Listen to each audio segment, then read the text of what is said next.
Hi, this is Kathy White. I'm a realtor advisor at Engel Invokers in beautiful Whistler, BC. It's my pleasure today to be interviewing the author of Advocacy and Aging regarding his work and also a little bit about his lifestyle so that we can connect with him through my website, lifestylelocator.ca. So Mark, maybe you could share with us, what are 3 things we should know about you? Well, you should know about a bit more than 3 things, but if there's 3 things you should know is I'm passionate about life, and I believe very much in living life fully, and I try to live a balanced life between family, community, self, and your work life, and try to have a balance with that and live fully. Number 1. Number 2, I'm a very avid skier. This is why I like Whistler and BC in general.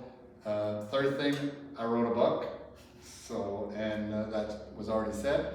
And potentially of interest for Whistler, I'm also a ski patroller back east at Tremblant, and I teach first aid on a regular basis for future patrollers and first responders. Fantastic. And as the author of Advocacy and Aging, could you share with us a little bit about the 5 pillars? Maybe you could just summarize them for us to share, and then we'll have people order the book online or call you directly with questions as well. So the book is really about the realization that we're all going to live longer, and you need to plan for the aging years and the life transitions that are going to occur many times that are unplanned.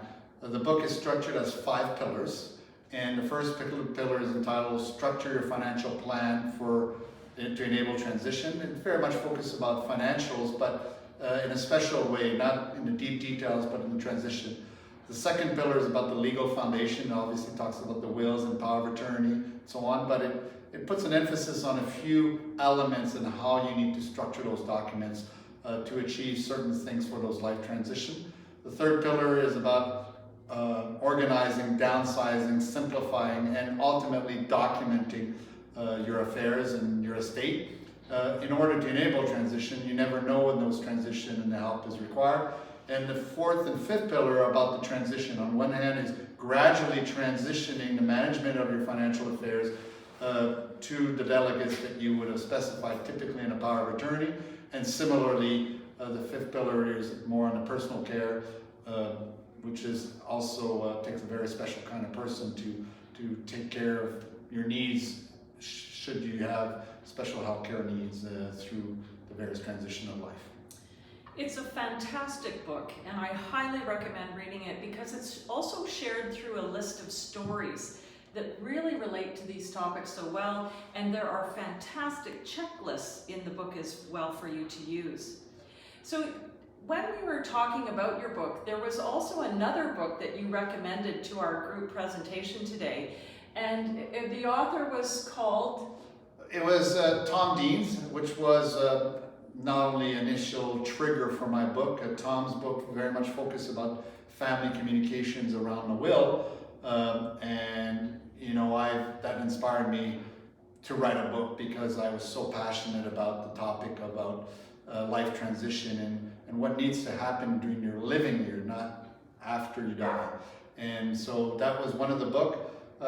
In case you ask next, what's another book? The other book that I always refer to is The Wealthy Barber by David Chilton. The Wealthy Barber is a very simple, easy to read book that I think every young adult needs to read, and it's about wealth building. It's a storytelling book, and it puts what apparently people think are difficult principles in simple terms for people to act on, and I think every young adult should read that. And I somewhat think of my book as The Wealthy Barber for your second half of your life. So, and very much both Tom and David's book inspired me in terms of the structure of the book, easy read, about 140 pages, and storytelling. That's fantastic. Now, aside from all your work that you're doing, such great work across the country and doing presentations, what is a sport that you like to enjoy while you're in the Whistler Sea to Sky corridor? Well, it used to be easy to say that I just come here to ski, but now I've gotten into backcountry skiing, so skiing, backcountry skiing, hiking, and I've discovered mountain biking last year through my son. here who lives here and has a business around here linked to mountain biking. And I think you'll find me more in the off season now in Whistler than in the snowy season. I often ask people on my Lifestyle Locator website, what is a favorite product you are rarely without? Well, I think most people answer your mobile phone, but I'm still a laptop person, so my mobile phone and my laptop are typically always with me.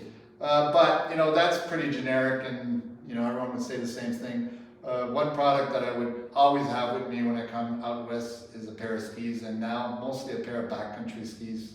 I've discovered the beauty of the countryside when you get out of the beaten path. So it's kind of a necessary product around me now.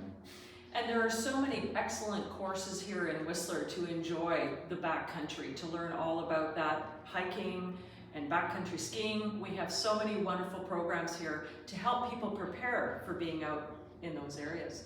And so another thing, when you think about your book and the effect that you're going to have on people into their life, would you like to be doing this, you know, for the rest of your career, to promote this book and do presentations around the world? Well, I'm going to say absolutely, but I've never said I'm going to do everything for the rest of my life, because I always like to discover new things. And on one hand, 10 years ago, you would have asked me would I have written a book and go across speaking about the book. I would have never thought. So there's maybe other things around the corner, but for now, that's a big part of me writing the book and speaking is to share those learnings, share that passion, and I think it's important because we're all going to live longer, and I want people to have peace of mind knowing their affairs are well organized for their future. Well, that's fantastic, and thanks for your time today, Mark, and certainly I'll put the website for people to connect with you on my Lifestyle Locator website. And then is there anything sort of, if you could share with people, I have a life hack, which I call, it's kind of a funny term that we use. A life hack for me, for today, for example, is being positive and proactive. And I can't think of a better book to read to be positive and proactive about your life and estate planning. I have shared this book with my family and friends so that we can be prepared and release ourselves from the stress of what later in life will become so much work for ourselves or for other family members. Is there something that you would like to share with our group, our audience, as to a life hack that you would like to share with people? Yeah, I guess the one I'd like to share today is one of the two taglines that I have on my emails that I sent, and it says, "We are creatures, creators of circumstance, not creatures of circumstances." It's a quote from Benjamin Disraeli, and you know, I look at the good fortune that have happened to me in my life and around my family.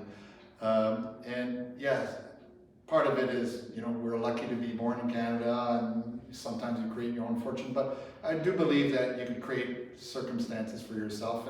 And I actually think the book and part of my speaking engagements are situations that I helped create. Like, actually, Kathy and I met last year, and I was coming to Whistler. I said, I wonder if there's a community I could present to, and certainly Kathy's enabled it, and now I'm here for a second trip, and you know, I think that's a circumstance we created, and we don't know where it leads. So that would be my life hack for today. Thanks so much. Thank you very much.